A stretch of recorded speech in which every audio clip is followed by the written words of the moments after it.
عنوان ہے چندریان 3 اور تسخیر کائنات۔ تو پہلے چندریان پر بحث کریں گے ہم، پھر اس کے بعد 3 پر بحث کریں گے، پھر اس کے بعد ہم تسخیر پر بحث کریں گے، پھر اس کے بعد آخر میں ہم کائنات پر بحث کریں گے۔ ترتیب درمیان میں بدل بھی سکتی ہے۔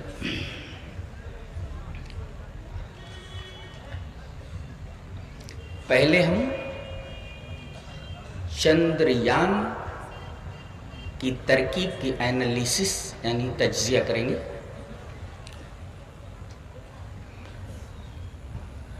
یہ سنسکرت کے 2 لفظوں سے مل کر بنا ہے، چندر اور یان۔ یہ دونوں کے دونوں الفاظ سنسکرت کے۔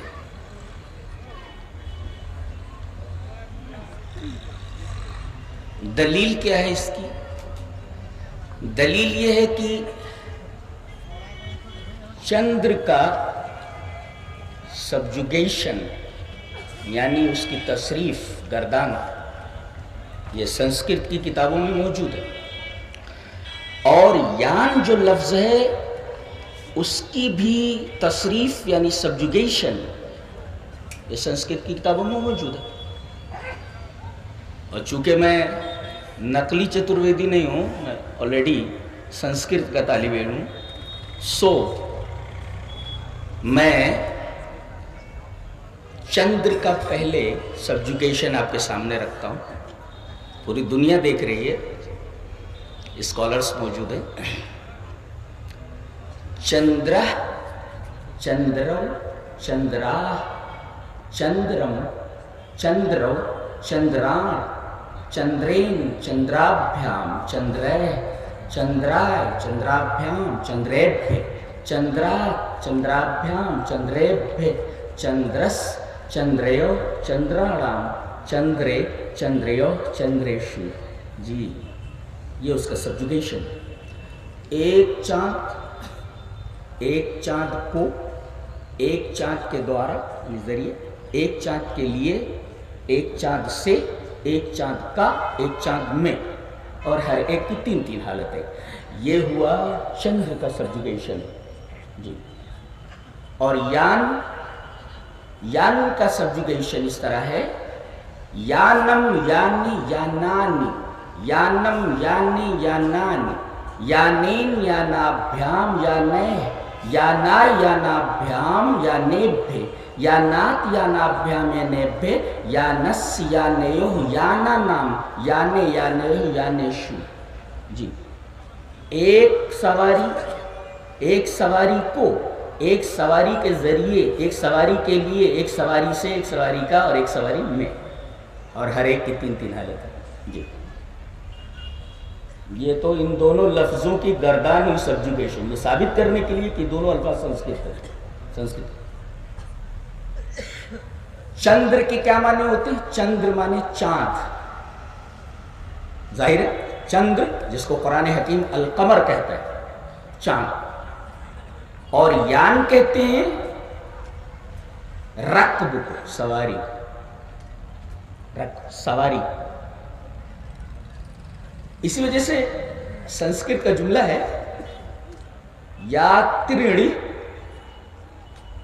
یاترا شلکم دتّا یاترا پترکم چ گرہیت دھوم یانین نگرانی گچھنتی۔ مسافر لوگ، یاتری کی جمع یاترانی، یاتریڑی، تو مسافر لوگ یاترا شلکم دتّا یعنی یاترا کی قیمت دے کر، یعنی کرایہ دے کر، اور یاترا پترکم ٹکٹ لے کر، یاترا کا پتر یعنی ٹکٹ لے کر، گرہیت تو دھوم یانین، یان مانے گاڑی، دھوم مانے دھواں، دھوئیں کی گاڑی کے ذریعے یعنی ریلوے کے ذریعے نگرانی گچھنت، نگرم نگرے نگرانی، ایک گاؤں دو گاؤں کئی گاؤں، اپنے اپنے گاؤں گچھنتی جاتے ہیں، جیسے گچھتی گچھتا گچھنتی گچھس گچھتا گچھت گچھامی گچھاوا گچھاما، تو یہ جمع ہے جی، وہ جاتا ہے وہ دونوں جاتے ہیں وہ سب جاتے ہیں جی، گچھنتی وہ سب جاتے ہیں۔ تو یہاں دیکھیں دھوم یا نین، دھوم یا نین، دھوم یان مانے ریل گاڑی، دھوئیں کی گاڑی، دھوم کا یعنی دھوئیں کا اس کی سواری، چندریان چاند پر پہنچنے کی سواری، تو دھوم یان سے چندریان سے ثابت ہوا کہ یان کے معنی ہوتا ہے سواری اور چندر کے معنی ہوتے ہیں چاند، اور جس گاڑی کے ذریعے جس سواری کے ذریعے آدمی چاند پر پہنچے دیٹ از کالڈ چندریان۔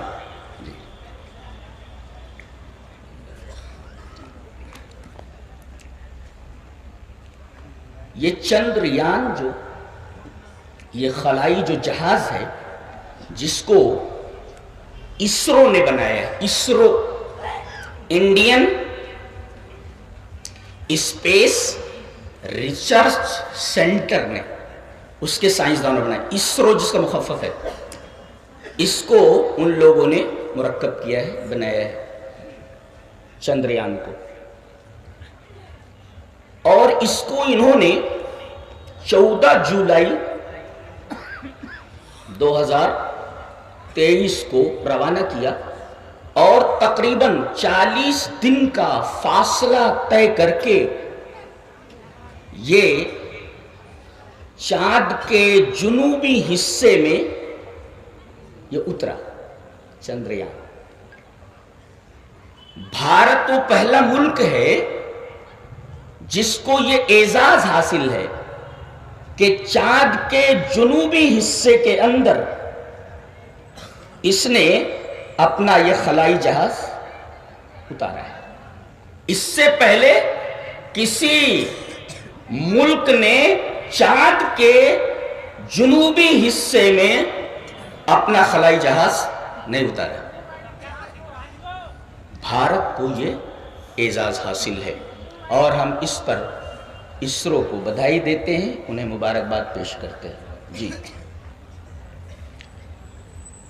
یہ جو خلائی جہاز ہے جس کو چندریان کہتے ہیں، یہ پائلٹ لیس ہے، اس میں پائلٹ نہیں ہے، کوئی انسان نہیں ہے جی، اور اس کا وزن تقریباً 3900 کلو گرام ہے، 3900 کلو گرام اس کا وزن ہے چندریان کا، اور اس میں لاگت 6.1 یعنی 6 ارب 1 کروڑ روپے کی لاگت آئی ہے۔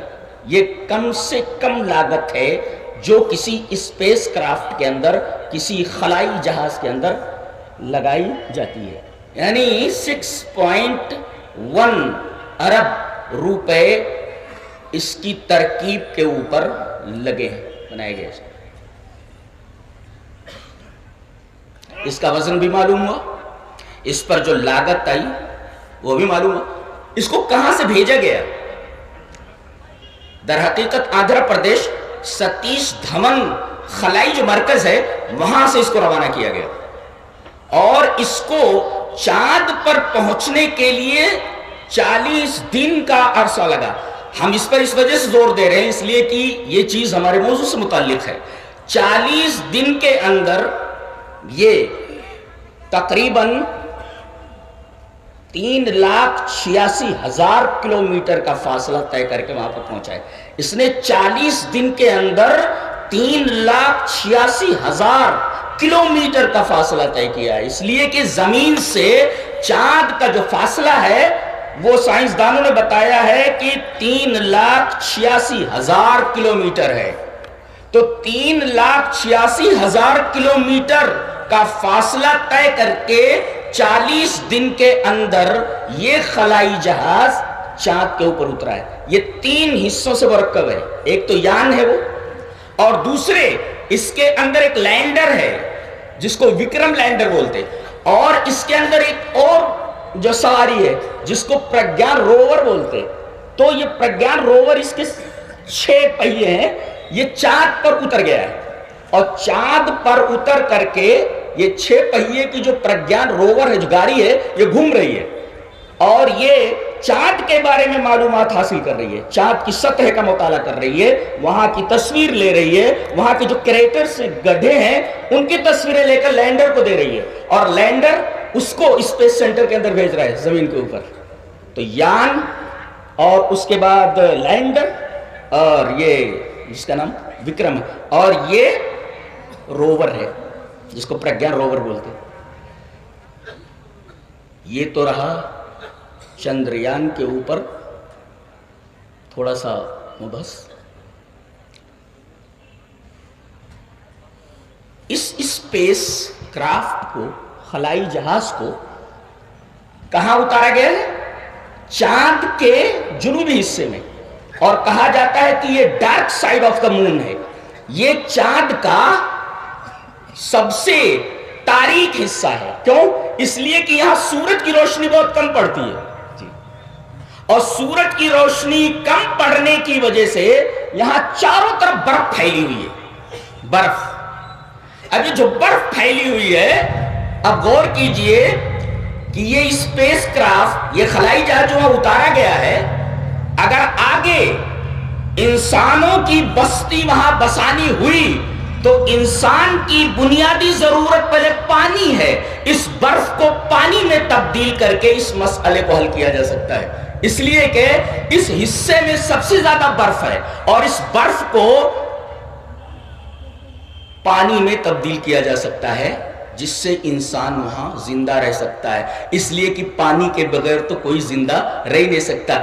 اللہ تبارک و تعالیٰ نے انسانوں کی تخلیق ہی پانی سے فرمائی ہے، اور پانی کے بغیر انسان زندہ نہیں رہ سکتا۔ وَجَعَلْنَا مِنَ الْمَاءِ كُلَّ شَيْءٍ حَيٍّ، ہم نے ہر جاندار کو پانی سے پیدا کیا ہے، تو پانی انسان کی بنیادی ضرورت ہے، اور یہ چاند کے ڈارک سائیڈ میں جہاں یہ اسپیس کرافٹ یا خلائی جہاز اترا ہے، وہاں پر برف کافی تعداد میں اور کافی مقدار میں موجود ہے جس کو پانی میں تبدیل کیا جا سکتا ہے۔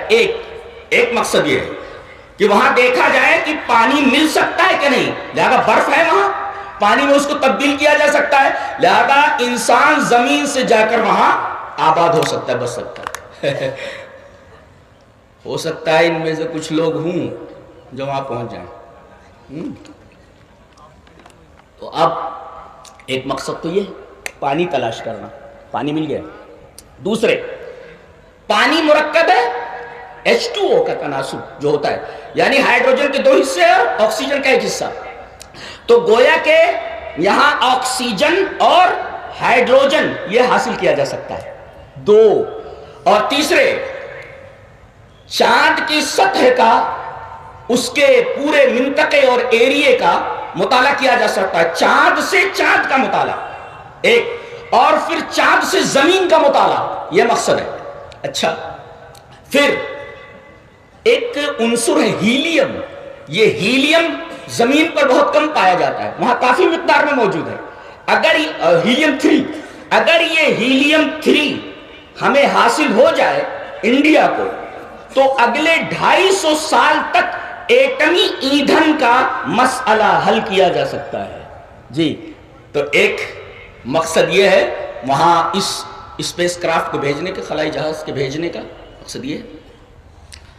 اور اگر وہاں انسان آباد ہو جائے تو پھر آدمی وہاں سے فیول لے کر کے، جیسے انڈیا سے کسی ایئر بیس سے ہوائی جہاز اڑا، اس کا فیول ختم ہو گیا، ایندھن ختم ہوا، تو آگے جا کر کے کہیں فیول لیتا ہے، پھر اس کے بعد وہ آگے بڑھتا ہے۔ تو ایسے یہ جو چندریان گیا ہے وہاں پہنچا ہے، اگر وہاں فیول اسٹیشن بنایا جا سکتا ہو، ممکن ہو، تو پھر وہاں سے ایک دوسری گاڑی فیول لے کر کے یہ سورج کے پاس پہنچ سکتی ہے، اور سورج کے ارد گرد کا گہرا مطالعہ کر سکتے ہیں، اس لیے کہ زمین سے 15 لاکھ کلومیٹر سورج ہے، یہاں سے سورج کا مطالعہ نہیں کیا جا سکتا، بلکہ اس کے قریب پہنچ کر سورج کا مطالعہ کیا جا سکتا ہے۔ اور عجیب بات تو یہ ہے کہ اللہ تبارک و تعالیٰ نے جہاں قمر کا تذکرہ فرمایا، پورے قرآن حکیم میں 27 مرتبہ لفظ قمر کا استعمال ہوا ہے، اور اکثر جگہوں پر اللہ تبارک و تعالیٰ نے تقریباً تمام جگہوں پر قمر کے ساتھ شمس کا تذکرہ فرمایا ہے۔ ہر جگہ دیکھو، ابھی آیت کریمہ جو میں نے پڑھی، اللہ تبارک تعالیٰ نے ارشاد فرمایا وَمِنْ آيَاتِهِ اللَّيْلُ وَالنَّهَارُ، اللہ تبارک و تعالیٰ کی نشانیوں میں سے ایک نشانی رات اور دن ہے۔ دن میں آدمی معاش میں لگا رہتا ہے، تھک جاتا ہے، تو دن کو کمانے کے لیے اللہ تبارک و تعالیٰ نے بنایا، یہ اللہ کی نشانی ہے۔ اور پھر آدمی تھکا ہارا جب گھر آتا ہے تو اسے سکون چاہیے، اللہ تبارک تعالیٰ نے فرمایا کہ یہ لیل، یہ جو رات ہم نے بنائی ہے، یہ بھی ہماری نشانیوں میں سے ہے کہ یہ رات اپنے اندر سب کو سمیٹ لیتی ہے، جانور تک آرام کرنے لگتے ہیں اور ایک سکون کی سی کیفیت پیدا ہو جاتی ہے۔ تو دن میں جو تکان آدمی کو لاحق ہوئی تھی وہ رات میں سکون سے بدل جاتی ہے اور اس کی تکان دور ہو جاتی ہے۔ تو یہ رات اور دن دونوں اللہ کی نشانیوں میں سے ایک، والشمس والقمر، اور سورج اور چاند، یہ بھی اللہ کی نشانیوں میں سے ایک نشانی ہے۔ اب آگے دیکھو، اللہ نے فرمایا چاند سورج، لا تسجدوا للشمس ولا للقمر، یعنی چاند پر پہنچ کر کے یہ ثابت ہو گیا کہ چاند دیوتا نہیں ہو سکتا۔ قدیم زمانے میں اور ابھی کچھ لوگ مانتے ہیں کہ چاند دیوتا ہے، چاند خدا ہے، چاند کے اندر الوہی پاور ہے۔ بتایا گیا کہ جس کورے کے اوپر، جس سیارے کے اوپر تم اپنا قدم رکھ سکتے ہو تو وہ ایشور کیسے ہو سکتا ہے، وہ خدا کیسے ہو سکتا ہے جو پیروں تلے آ جائے۔ تو اللہ نے ثابت کر دیا یہ چاند پر چندریان بھیجوا کر کے کہ یہ خدا نہیں ہو سکتا، لہذا جب یہ خدا نہیں ہے تو سجدے کے لائق، جو نیچے ہو سجدے کے لائق کیسے ہو سکتا ہے؟ اللہ عرش پر مستوی ہے، جو عرش پر مستوی ہو، سب سے اوپر ہو، کائنات کے باہر ہو، وہی سجدے کا مستحق ہے، وہی عبادت کا مستحق ہے۔ جو پیروں کے نیچے آ جائے وہ عبادت کا مستحق کیسے ہو سکتا ہے؟ اللہ تبارک و تعالیٰ نے آفاق کے اندر یہ نشانی دکھا دی کہ چاند جس کو تم دیوتا مانتے ہو، جس کو تم خدا مانتے ہو، یہ خدا نہیں ہو سکتا، اس لیے کہ اس پر تو تم پہنچ چکے ہو، اس کا مطالعہ کر رہے ہو۔ بھلا اللہ تبارک و تعالیٰ کی صفات کا کوئی مطالعہ کر سکتا ہے، جان سکتا کیا ہے، اس کی کیفیت کیا ہے؟ لا، بالکل نہیں۔ تو تم تو اس کی کیفیت جاننے کے لیے پہنچ گئے ہو، برف ہے اس کو ایسا کیا جا سکتا ہے، ہیلیم ہے اس کو جو ایٹمی ایندھن میں تبدیل کیا جا سکتا ہے، پانی ہے اس کو آکسیجن اور ہائیڈروجن میں بدلا جا سکتا ہے، یہ ساری چیزیں وہاں پہنچ کر تم جان رہے ہو، تو یہ خدا کیسے ہو سکتا ہے؟ تو لا تسجدوا للشمس ولا للقمر، ایک نقطہ بڑا عجیب و غریب جو بتانا چاہتا ہوں اس آیت کریمہ میں، وہ یہ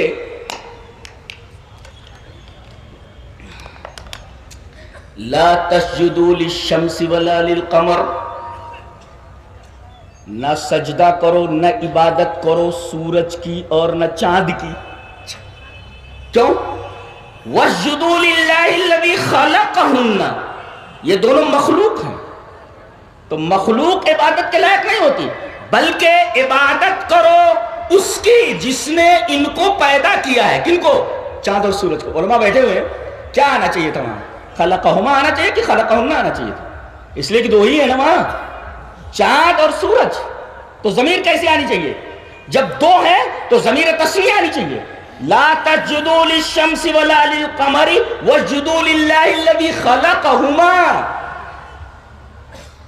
اور سورج اور چاند کی عبادت نہ کرو بلکہ اس کی عبادت کرو جس نے ان دونوں کو پیدا کیا ہے، چاند اور سورج کو۔ یہ نہیں کہا گیا واسجدوا للہ الذی خلقہما، بلکہ یہ کہا گیا واسجدوا للہ الذی خلقہن، خلقہن لماذا؟ کیوں؟ پتہ یہ چلا کہ تمہاری بس اتنی ہی اوقات ہے کہ چاند تک پہنچ سکو۔ جانتے ہو کتنے چاند ہیں، کتنے سورج ہیں؟ یہ ایک ہی چاند نہیں ہے، خلقہن، تم تو ایک چاند کے پیچھے پڑے ہوئے ہو، ہم نے تو اللہ اکبر۔ اور ہم جب گیلیکسی کو دیکھتے ہیں، اپنی گیلیکسی، اپنی کہکشاں جس کو ملکی وے کہا جاتا ہے، اپنی کہکشاں، اپنی کہکشاں ہم اس وجہ سے کہتے ہیں اس لیے کہ اس کہکشانی نظام میں ہماری زمین بھی داخل ہے، اور ہماری زمین ایک سیارہ ہے، اور ظاہر ہے کہ ہماری زمین جو ایک سیارہ ہے اس کے اندر ایک ہی چاند ہے جی، اور ایک ہی سورج ہے، اور اس گیلیکسی میں جس میں ہماری زمین شامل ہے، جس گیلیکسی کو ہم ملکی وے کہتے ہیں، تقریباً اس میں 10 ارب، اللہ اکبر، 10 ارب سیارے ہیں۔ تو اگر زمین ایک سیارہ ہے، اس میں ایک چاند ہے، تو اگر 10 ارب سیارے ہیں تو ہر سیارے میں اگر ایک چاند مانا جائے تو 10 ارب سیارے ہوئے۔ اللہ نے فرمایا خلقہن، تم تو اسی چاند کو جو تم سے قریب ہے اسی کو دیکھ رہے ہو، وہاں پہنچ رہے ہو۔ ارے جیسے کروڑوں ہم نے چاند بنا رکھے ہیں، یہ ہے ہماری قدرت، اور یہ ہے ہم جی اللہ۔ اسی وجہ سے بڑی شان سے بولتا ہے، ہم ایسا کہتے ہیں جی، ہم ایسا کہتے ہیں، اللہ کیا بات ہے۔ تو ایک سیارے میں ایک چاند، اللہ فرما خلقہن، ایک ہی چاند نہیں ہے، بلکہ ایک گیلیکسی کے اندر اگر 10 ارب سیارے ہیں اور ایک سیارہ جیسے ہماری زمین ایک سیارہ اس میں ایک چاند ہے، تو 10 ارب سیارے ہیں تو 10 ارب چاند ہوئے، اور اگر ایک سورج مان لیا جائے ایک سیارے کا تو 10 ارب سورج ہوئے۔ تو وَاسْجُدُوا لِلَّهِ الَّذِي خَلَقَهُنَّ، ایک چاند جس نے نہیں پیدا کیا بلکہ اربوں چاند پیدا کیے، ایک سورج نہیں پیدا کیا، اربوں سورج پیدا کیے، تم تو ابھی ایک ہی چاند اور ایک ہی سورج کے چکر میں لگے ہوئے۔ اللہ میری اللہ تبارک و تعالیٰ، آدمی کے روکے کھڑے ہو جائے اللہ تبارک و تعالیٰ کی عظمت کو اور اس آیت کریمہ کو دیکھ کر کے، سمجھتے ہیں؟ پھر آیت کریمہ پڑھتا ہے وَمِنْ آيَاتِهِ اللَّيْلُ وَالنَّهَارُ، کیا شان ہے بولنے کی، وَالشَّمْسُ وَالْقَمَرُ لَا تَسْجُدُوا لِلشَّمْسِ وَلَا لِلْقَمَرِ وَاسْجُدُوا لِلَّهِ الَّذِي خَلَقَهُنَّ لَا خَلَقَهُمَا فَاسْجُدُوا لِلَّهِ الَّذِي خَلَقَهُنَّ۔ ایسے اربوں چاند میں نے بنا رکھے ہیں اربوں سیاروں کے اوپر، اور ایسے ہی اربوں، سائنسدانوں نے کہا ہے کہ 300 ارب سورج ہیں، 300 ارب سورج، ایک کے چکر میں پڑے گا اور کہتے ہو کہ میں بہت تیر مار لیا، تم تو کہتے ہو یہ ایک چاند ہے، ہم چاند تک پہنچ گئے، قرآن حکیم کہتا ہے ایسے اربوں چاند ہیں جی، یہ قرآن حکیم ہے، یہ اسلام ہے۔ ایک نکتہ بتاؤں علماء کو، قرآن حکیم کا یہ اعجاز ہے کہ جو لفظ استعمال کر دیے اس کی جگہ پر آپ کوئی دوسرا لفظ نہیں لا سکتے جی، جو خود بتاتا ہے کہ یہ اللہ تبارک و تعالیٰ کا کلام ہے۔ جیسے ان اللہ فالق الحب والنوى یخرج الحی من المیت ومخرج المیت من الحی، دیکھ رہے ہیں اللہ دانوں کو اور گٹھنیوں کو پھاڑنے والا ہے۔ یہاں فلق کی جگہ پر کوئی اور لفظ لے آؤ گے تفسد السورہ، آیت کی تصویر بدل جائے گی جی، تفسد السورۃ، سورۃ السورہ، تو بلکہ سورۃ الآیہ، آیت کی صورت بگڑ جائے گی اگر، بے شک اللہ دانوں کو اور گٹھلیوں کو پھاڑنے والا ہے۔ فلق جانتے ہیں فلق کس کو بولتے ہیں؟ یا یہ لایا جا سکتا ہے ان اللہ مفجر الحب والنوى، مشتت الحب والنوى، کچھ بھی لایا جا سکتا تھا، لیکن فالق لائے۔ فالق کا مطلب ہوتا ہے کہ ینقسم الشیء الی شطرین، کوئی چیز دو حصوں میں، گیہوں دیکھ رہے، گیہوں دیکھو ذرا سا، بیچ میں تھوڑی سی ایسی جگہ خالی رہتی ہے نا، ایسے اس کے 2 حصے ہوتے ہیں، ایسے اس کو زمین میں ڈالو تو ایک ٹکڑا ادھر پھٹ کر ہو جاتا ہے اور ایک ٹکڑا ادھر سے پھٹ جاتا ہے اور بیچ سے وہ کونپل نکلتی ہے، دیکھ رہے ہیں؟ اسی وجہ سے وہ جو موسیٰ علیہ السلام کے لیے دریا پھٹا تھا، وہاں اللہ نے یہ لفظ استعمال فرمایا، ہاں فَانْفَلَقَ، دریا پھٹ گیا، فَكَانَ كَالطَّوْدِ الْعَظِيمِ، فَكَانَ كُلُّ فِرْقٍ كَالطَّوْدِ الْعَظِيمِ، 2 فرقے ہوئے، ایک فرقہ ادھر گیا اور ایک فرقہ ادھر اور بیچ میں راستہ بن گیا۔ جانتے ہیں ابن تیمیہ نے کیا استدلال فرمایا ہے؟ کیا باریک بات ہے، اللہ اکبر۔ وہ کہتے ہیں کہ اس میں اللہ تبارک و تعالیٰ کے وجود کی دلیل ہے، اللہ کے وجود کی دلیل ہے، اور اس میں باس بادل موت کی دلیل ہے، فالق میں، لفظ فالق میں. کیوں؟ اس لیے کہ گیہوں کا یہ دانہ زمین میں آپ نے ڈال دیا برابر، اس کے اندر بیچ میں ایک جو لائن رہتی ہے اسے جو الگ کرتی ہے دونوں شطر کو، دونوں حصوں کو، زمین میں آپ نے ڈال دیا اس کو، اوپر مٹی آ گئی. مٹی آنے کے بعد یہ گیہوں کا دانہ سڑ جاتا ہے، سڑنے کے بعد ہری ہری کوپل نکلتی. گیہوں کا دانہ سڑ گیا، سڑ گل گیا ہے زمین میں جانے کے بعد، اور جب وہ سڑ گل گیا تو اسی سڑے گلے گیہوں کے دانے سے ایک ہری کوپل نکلی. تو دیکھو یہ گیہوں مر گیا اور سڑ گل کر کے مٹی میں چلا گیا. اب جو چیز نکلی ہے وہ کیا ہے؟ بالکل نئی ہے، وہ یہ کوپل ہے، ہری ہے، وہ تو سڑ گل کر کے ختم ہو گیا. ایسے ہی تم جب زمین میں چلے جاؤ گے، سڑ گل جاؤ گے، تو ایسے ہی تمہیں ہم ایک نئی حیات دے کر کے زمین سے اٹھائیں گے. یہ ابن تیمیہ کا استدلال ہے. سمجھ میں آیا؟ بہت باریک استدلال ہے باس بادل موت پر. دانا زمین میں جانے کے بعد سڑ جاتا ہے، سڑنے کے بعد وہ کوپل نکلتی ہے. جب تک سڑتا نہیں تب تک کوپل نہیں نکلتی. ایسے ہی جب تم سڑ گل جاؤ گے تب تمہیں ایک نئی زندگی آتا. اور نقطہ یہ بتایا ابن تیمیہ نے کہ یہ دونوں حصے جب سڑ جاتے ہیں، ان کے بیچ سے جو نئی چیز نکلتی ہے پہلے سے اچھی ہوتی ہے، اس لیے کہ سڑی گلی چیز تو پرانی ہو گئی نا، اب جو نکلی ہے وہ نئی ہے. ایک چیز مر گئی ہے اور ایک چیز زندہ ہے، تو زندہ اور مردہ دونوں کیسے برابر ہو سکتے ہیں؟ احیاء اور اموات دونوں برابر کیسے ہو سکتے ہیں؟ یہ دانا تو سڑ گل گیا، اب جو کوپل نکلی ہے وہ نئی چیز ہے اور یہ اچھی ہے پہلے سے. ایسے ہی جب آدمی مرنے کے بعد اٹھایا جائے گا تو دنیا کی زندگی سے وہ حیات اور وہ زندگی بہتر ہوگی. اس لیے آخرت کی زندگی دنیا کی زندگی سے بہتر ہے. والآخرت خیر و ابقا، یہ حقیقت بیان کی گئی کہ آخرت کی زندگی دنیا کی زندگی سے بہتر ہے. اس لیے کہ جب تک وہ دانہ سڑتا نہیں تب تک کوپل نکلتی نہیں. تو ایک چیز سڑ گئی، گل گئی، اب اس سے جو کوپل نکلی ہے یہ نئی چیز ہے. اب یہ دیکھو دریا پھٹا، ادھر ایک حصہ کھڑا ہو گیا پانی کا اور یہ دوسرا حصہ کھڑا ہو گیا پانی کا. بیچ میں کیا نکلا؟ راستہ. بیچ میں راستہ نکلا. اسی سے موسیٰ علیہ السلام بنی اسرائیل کو لے کر کے بحرے قلزم کے اس پار سے اس پار گئے. اب آپ سے میں پوچھتا ہوں کہ یہ جو کھڑا ہوا ہے پہاڑ کی طرح پانی کا یہ حصہ، اور یہ حصہ جو پہاڑ کی طرح کھڑا ہوا ہے، یہ بہتر ہے یا راستہ بہتر ہے؟ ان کو اگر چھوڑ دیا جائے تو کیا ہوا؟ وہ پیچھے جو آنے والے تھے وہ سب ڈوب گئے. یہ جو راستہ تھا یہ اچھا ہے پہلے سے. اسی وجہ سے آخرت کی زندگی جو پیدا ہوئی ہے ان دونوں کے بعد بیچ سے نکلی ہے وہ بہتر ہے پہلے سے. جی جب تک پانی ملا ہوا تھا آدمی جائے گا تو ڈوب جائے گا.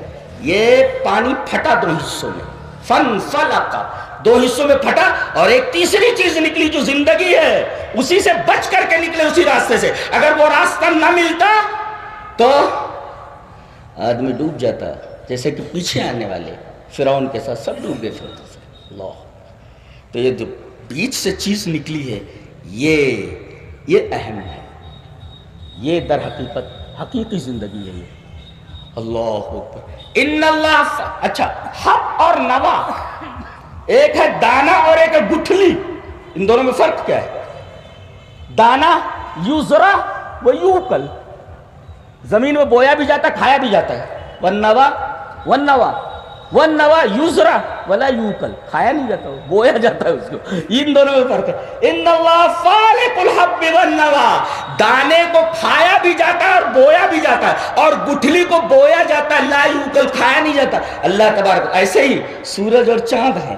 سورج اور چاند میں فرق یہ ہے کہ سورج کی جو روشنی ہے وہ اس کے اندر سے نکلتی ہے جی، اور اس سورج کی روشنی میں حرارت ہوتی ہے، اور چاند کے اندر جو روشنی ہے وہ اندر سے نہیں نکلتی بلکہ سورج کی روشنی اس پر منعکس ہوتی ہے، وہ اس کی روشنی نہیں ہے، اور یہ روشنی گرم نہیں ہے، حرارت نہیں ہے، لہذا اس میں دو چیزیں ہیں، چاند میں ایک ہی چیز ہے۔ چاند میں خالی روشنی ہے جو اس کے اندر کی نہیں ہے، اور سورج کے اندر روشنی بھی اور حرارت بھی ہے، یہ فرق ہے سورج اور چاند میں۔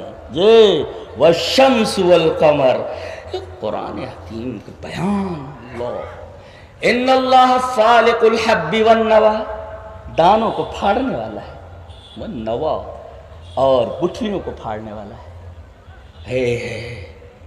اب آگے دیکھیں علماء، دیکھیں آگے کیا کہتا ہے، یخرج الحی من المیت، وہ زندہ کو نکالتا ہے مردے سے۔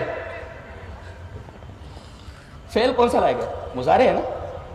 اور وہ مخرج المیت من الحی، مخرج کیا ہے؟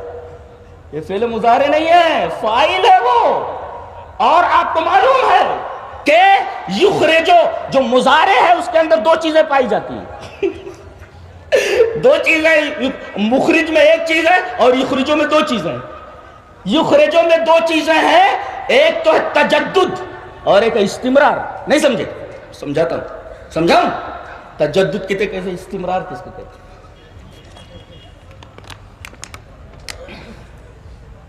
گیہوں کا دنا پھٹا، کوپل نکلی، برابر؟ یہ اتنی بڑی تھی، اتنی بڑی، اب یہ اتنی بڑی ہو رہی ہے، نیاپن ہوا کہ نہیں؟